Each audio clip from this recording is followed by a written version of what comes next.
की सत्ता ही नहीं होती, उन कर्मों के क्षय करने की बात तो नहीं हो सकती। इसलिए 3 आयु कर्मों के क्षय की बात नहीं कही, इतना यहाँ समझ लेना। और 13वें गुणस्थान में इन 3 कर्मों के नाश की बात कही है, वो उपचार से कही है। 13वें गुणस्थान के अंत में जो क्षय की बात कही गई है वो उपचार से कही गई है, वास्तविक नहीं है। कुछ नाम कर्मों की बात भी है और 3 आयु कर्म की बात भी है, वो तो उपचार से किया हुआ कथन है।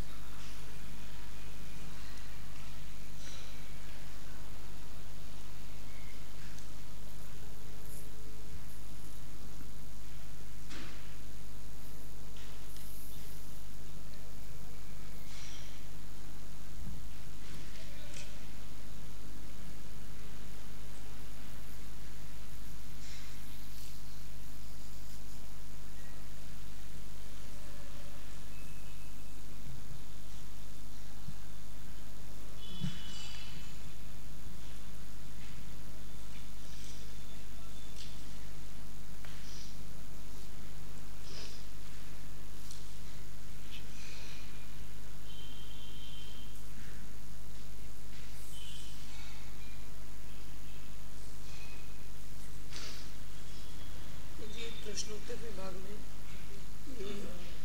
मोक्षमार्ग प्रकाशक का एक उदाहरण दिया है कि यहाँ ऐसा लिखा है, धर्मानुराग रूप परिणाम व शुभोपयोग।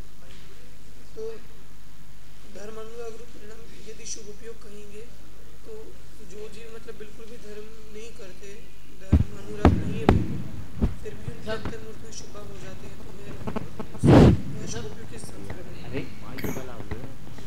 दे दो। क्या प्रश्न पूछा है, सब कुछ जानकारी रहे।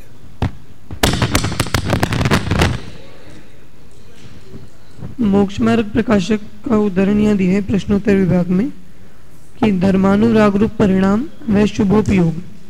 तो यदि धर्मानुराग रूप परिणाम शुभोपयोग है तो जो जीव बिल्कुल भी धर्म से बिल्कुल दूर हैं, धर्म नहीं करते और पूजा पाठ आदि कुछ भी नहीं करते, फिर भी उनको हर अंतर्मूर्त में शुभ भाव होते हैं, तो ये परिभाषा उधर कैसे घटित होगी? ऐसे सामान्य जो सदाचार का परिणाम होता है, परोपकार का परिणाम होता है, धर्मानुराग न हो, वीतराग धर्म के संबंध में अनुराग न हो, शुद्धोपयोग शुद्ध प्रणति के संबंध में अनुराग न हो, परिणाम न हो, तो वे परोपकार की भावना, सज्जनता के परिणाम ये तो रहते ही है, उसका निषेध नहीं हो सकता। इस अपेक्षा से लगा लेना। कितना भी दुष्ट आदमी हो, वह दुष्ट आदमी भी कुछ सज्जनता के विचार तो रखता ही है।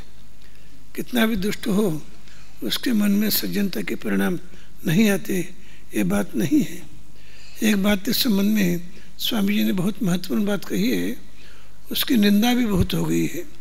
स्वामी जी ने क्या कहा, जो खटिक होता है, जो जानवरों को मारता है क्रूरता से, वो भी अपना क्रूरता का काम करके बाहर बीड़ी पीने के लिए आता है, बाहर बैठता है। तो कोई छोटे छोटे लड़के किसी छोटे कुतिया को परेशान करते हो अथवा मेंढक को भी परेशान करते हो, तब वो बोलता है, अरे क्यों परेशान कर रहे हो भाई, उसको परेशान मत करो, परेशान मत करो, ऐसा वह कहता है। वो परेशान मत करो ऐसा उसका कहना कौन सा परिणाम है? पुण्य परिणाम है, शुभोपयोग है। इन्हें खटिक का काम करने वाला भी उस जाति का पुण्य परिणाम कर सकता है। इसलिए स्वामी जी के इस उदाहरण का विरोध भी बहुत लोगों ने किया कि खट्टे को शुभ परिणाम होता है, खट्टे को शुभ परिणाम होता है। लेकिन होता है, कैसा होता है? तो ऐसा होता है। ऐसा खुलासा भी कि स्वामी जी ने किया है। लेकिन जिनको दोष ही देखना है, उनको तो दोष देखने का काम होता ही है, क्या किया जाए। और बोलो।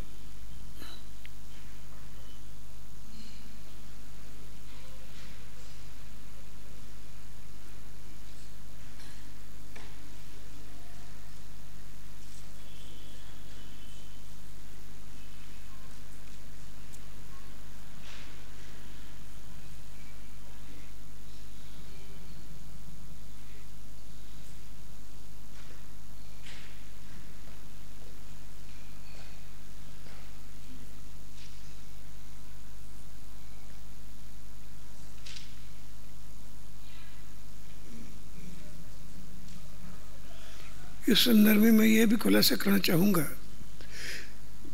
जो क्षुल्लक है, ऐलक है, अर्ज का है, क्षुल्लिका है, जिन्होंने उद्दिष्ट आहार का त्याग भी किया है, उनके जीवन में अशुभोपयोग होता है। वह कैसे होता है?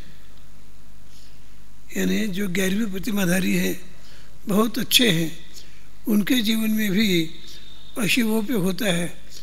उनको अशुभोपयोग के क्या कारण है? न धंधा है, न पानी है, न कमाना है, न रसोई बनाना है, तो भी अशुभ क्यों होता है? कैसे होता है? इसलिए बाह्य क्रिया का आधार हो तो ही अशुभोपयोग होता है, ऐसा नहीं है।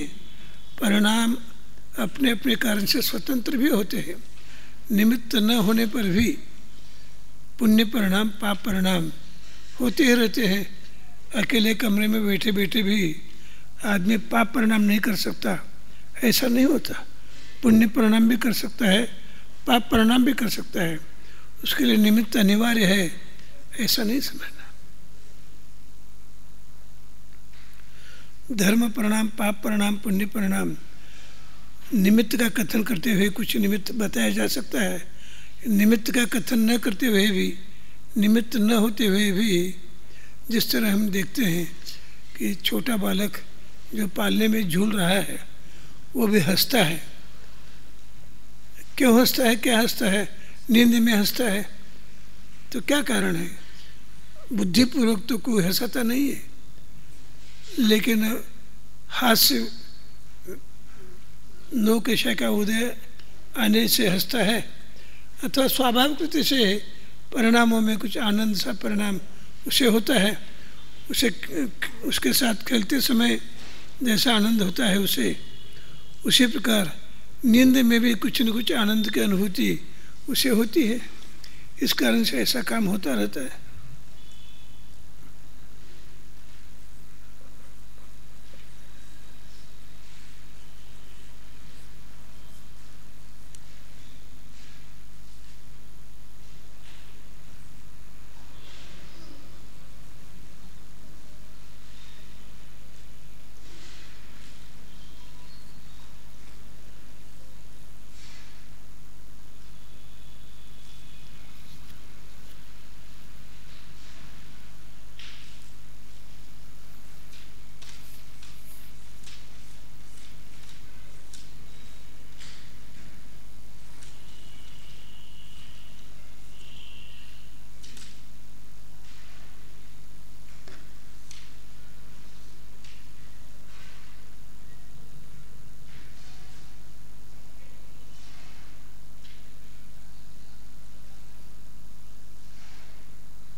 कल अपनी छोटी सी एक बात हो गई थी कि क्लास में आने के बाद आते समय तत्काल जनवाणी की व्यवस्था बराबर रखना है, लेकिन आज वो काम हुआ है ऐसा मुझे नहीं लगता। इधर भी अव्यवस्थित है, इधर भी थोड़ी अव्यवस्था है, नोटबुक रख के जाते हैं वहाँ भी अव्यवस्था है। जिनका परिणाम हो वे जाते जाते थोड़ा सा अपनी जनवाणी की सेवा करके अपना हाथ पवित्र करे। और रोज़ की बात है, आज तो मुझे कहना पड़ रहा है, रोज़ कहने का काम ना पड़े ऐसा करे। और समय पे आने का नियम तो अपना बराबर बना के रखना, किताब भी लेके आना और नोट भी साथ में रखोगे तो मुझे कुछ बताने का परिणाम हो तो मैं बता भी पाऊँ। अभी आप जा सकते हो।